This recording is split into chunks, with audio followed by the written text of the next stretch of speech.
ప్రియమైన విద్యార్థులకు మరియు డిఎస్సి 2026 పరీక్ష రాసేటువంటి అభ్యర్థులకు మాత్రం ఈ వీడియో తప్పకుండా ఉపయోగపడుతుంది. నిజమైన విజయం అదృష్టంతో రాదు, పట్టుదల ఉంటే నిరంతరం ప్రయత్నంతో వస్తుంది. అదే విషయాన్ని మనకు నేర్పించే పాఠ్యాంశమే 10వ తరగతి తెలుగు పాఠ్యాంశం లక్ష్య సిద్ధి. ఈ వీడియోలో ఈ పాఠ్యాంశాన్ని సులభంగా అర్థమయ్యేలా, పరీక్షలో మార్కులు వచ్చేలా, జీవితానికి ఉపయోగపడేలా వివరంగా చూద్దాం. ముందుగా పాఠ్యపరిచయము. 10వ తరగతి తెలుగు లక్ష్య సిద్ధి పాఠ్యాంశము. మనిషి జీవితంలో లక్ష్యం లేకపోతే జీవితం దిశ లేని నౌకలా మారుతుంది.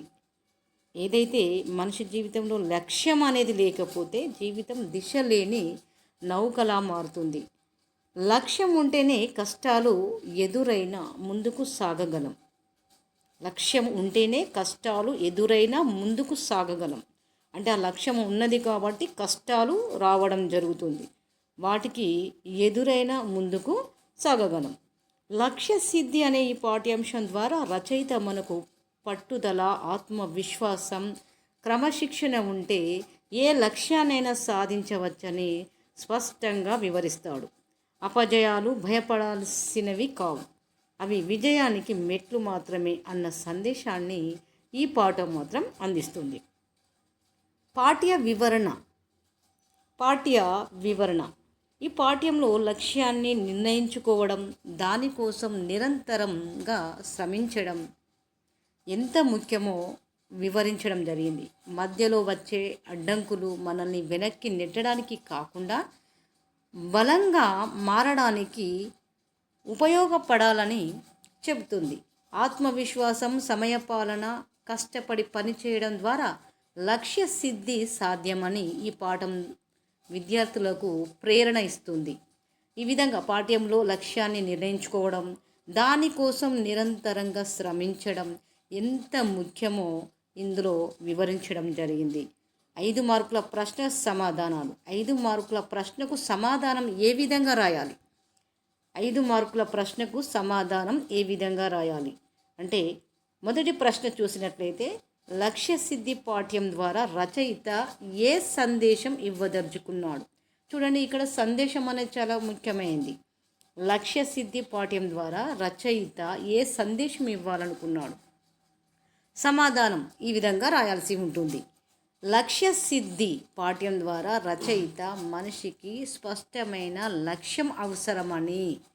లక్ష్య సిద్ధి పాఠ్యం ద్వారా రచయిత మనిషికి స్పష్టమైన లక్ష్యం అవసరమని తెలియజేశారు. లక్ష్యాన్ని సాధించాలంటే కష్టపడాలి. ముందే చెప్పుకున్నాం కదా పాఠ్య వివరణలో, లక్ష్యాన్ని సాధించాలంటే కష్టపడాలి, ఓపికగా ముందుకు సాగాలి. అపజయాలు వచ్చినా నిరాశ చెందకుండా మళ్ళీ ప్రయత్నించాలి. పట్టుదల, ఆత్మవిశ్వాసం ఉంటే విజయం తప్పక లభిస్తుందని ఈ పాఠ్యం బోధిస్తుంది. అంటే ఈ ప్రశ్నకు ఈ విధంగా రాయాల్సి ఉంటుంది. లక్ష్య సిద్ధి పాఠ్యం ద్వారా రచయిత ఏ సందేశం ఇవ్వాలనుకుంటున్నాడు అనేది ఇది ఖచ్చితంగా ఈ ప్రశ్నకు సమాధానం ఇలా రాయాల్సి ఉంటుంది. ఇక రెండవ ప్రశ్న చూద్దాం. రెండవ ప్రశ్న, లక్ష్యం లేని జీవితం ఎలా ఉంటుందని రచయిత పేర్కొన్నారు? లక్ష్యం లేని జీవితం ఏ విధంగా ఉంటుంది అని రచయిత పేర్కోవడం జరిగింది.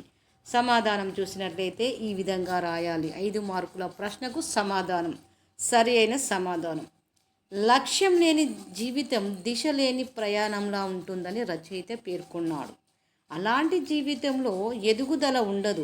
మనిషి తన సామర్థ్యాన్ని సరిగా ఉపయోగించుకోలేడు. అందుకే ప్రతి వ్యక్తి తన జీవితానికి ఒక లక్ష్యాన్ని ఏర్పరచుకోవాలని రచయిత సూచించడం జరిగింది. ఈ విధంగా లక్ష్యం లేని జీవితం ఎలా ఉంటుందని రచయిత పేర్కొన్నాడు అనే 5 మార్కుల ప్రశ్నకు ఈ విధంగా రాయాల్సి ఉంటుంది. మూడవ ప్రశ్న చూసినట్లయితే, అపజయాలను మనం ఎలా స్వీకరించాలని పాఠ్యం చెప్తుంది. అపజయాలను మనం ఎలా స్వీకరించాలని పాఠ్యం చెబుతుంది. సమాధానం చూసినట్లయితే అపజయాలను భయపడకుండా స్వీకరించాలని పాఠ్యం చెబుతుంది. అవి మనకు అనుభవాన్ని ఇస్తాయి. అవును కదా, అపజయాలను భయపడకుండా స్వీకరించాలని పాఠ్యం చెబుతుంది. అవి మనకు అనుభవాన్ని ఇస్తాయి. తప్పులను తెలుసుకొని మళ్ళీ ప్రయత్నించడానికి అవి దోహదపడతాయి. అపజయాలే విజయానికి మెట్లు అని రచయిత యొక్క భావన. చూడండి, ఈ విధంగా చక్కగా ఈ 3వ ప్రశ్నకు మరి సరైన సమాధానం ఇలా రాయాల్సి ఉంటుంది. అపజయాలను మనం ఎలా స్వీకరించాలని పాఠ్యము చెబుతుంది. సమాధానం ఈ విధంగా ఉంటుంది. ఇక 10 మార్కుల ప్రశ్న చూసినట్లయితే 10 మార్కుల ప్రశ్న, ఆ ప్రశ్నకు సమాధానం ఏ విధంగా ఉంటుందో మరి ఇక్కడ చూద్దాం. 10 మార్కుల ప్రశ్న, లక్ష్య సిద్ధి పాఠ్యాంశం ద్వారా విద్యార్థులు నేర్చుకోవలసిన విలువలను వివరించండి. ఏదే కానీ ప్రతి ఒక్క పాఠ్యాంశంలో ప్రతి ఒక్క ప్రశ్నకు సమాధానం, విలువ అనేది, సందేశం అనేది తప్పకుండా రావడం జరుగుతుంది. ప్రశ్న చూసినట్లయితే లక్ష్య సిద్ధి పాఠ్యాంశం ద్వారా విద్యార్థులు నేర్చుకోవలసిన విలువలను వివరించండి అని ప్రశ్న ఇవ్వడం జరిగింది. సమాధానం చూసినట్లయితే విలువ అని గుర్తుపెట్టుకోండి. ఇక్కడ ఏమిటి? లక్ష్య సిద్ధి పాఠ్యాంశం ద్వారా విద్యార్థులు నేర్చుకోవలసిన విలువలను వివరించండి అని ప్రశ్న. మరి సమాధానం ఎలా ఉంది? లక్ష్య సిద్ధి పాఠ్యం విద్యార్థులకు అనేక జీవన విలువలను బోధిస్తుంది. ముఖ్యంగా లక్ష్య నిర్ధారణ ఎంత అవసరమో తెలియజేస్తుంది. లక్ష్యాన్ని సాధించాలంటే మళ్ళీ ఒకసారి చూడండి పైన, లక్ష్య సిద్ధి పాఠ్యం విద్యార్థులకు అనేక జీవన విలువలను బోధిస్తుంది. ముఖ్యంగా లక్ష్య నిర్ధారణ ఎంత అవసరమో తెలియజేస్తుంది. లక్ష్యాన్ని సాధించాలంటే నిరంతరం కృషి అవసరం. కష్టాలు ఎదురైనప్పుడు వెనక్కి తగ్గకుండా ధైర్యంగా ముందుకు సాగాలని చెబుతుంది. కష్టాలు ఎదురైనప్పుడు ఏం చేయాలి? వెనక్కి తగ్గకుండా ధైర్యంగా ముందుకు సాగాలని చెబుతుంది. ఈ పాఠ్యం ఆత్మవిశ్వాసం, క్రమశిక్షణ, సమయపాలన వంటి గుణాలను కూడా పెంపొందిస్తుంది. ఈ పాఠ్యాంశము అపజయాలను ఓటమిగా కాకుండా అనుభవంగా చూడాలని సూచించడం జరుగుతుంది.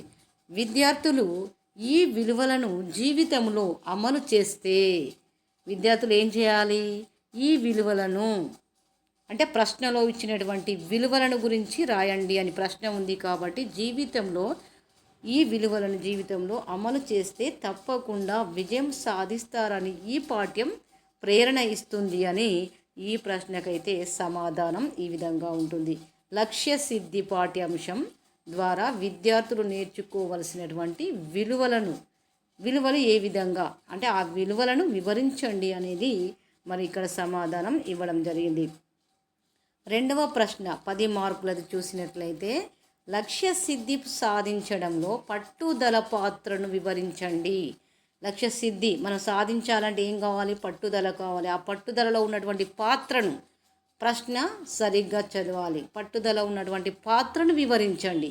సమాధానం చూసినట్లయితే లక్ష్య సిద్ధి సాధించడంలో పట్టుదల అత్యంత ముఖ్యమైన పాత్ర పోషిస్తుంది.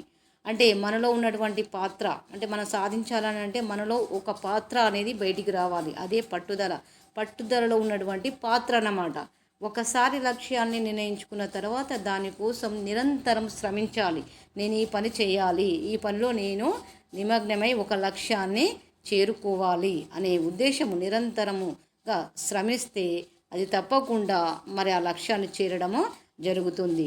కానీ మధ్యలో వచ్చే సమస్యల్ని మనల్ని నిరుత్సాహపరచవచ్చు.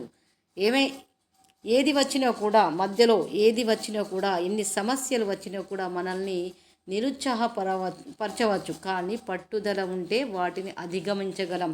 ఏదేనేమి, ఏ సమస్యనైతేనేమి, ఏది వచ్చినా మధ్యలో వచ్చినా కూడా నిరుత్సాహం పడకుండా పట్టుదల ఉండే వాటిని సాధించగలం.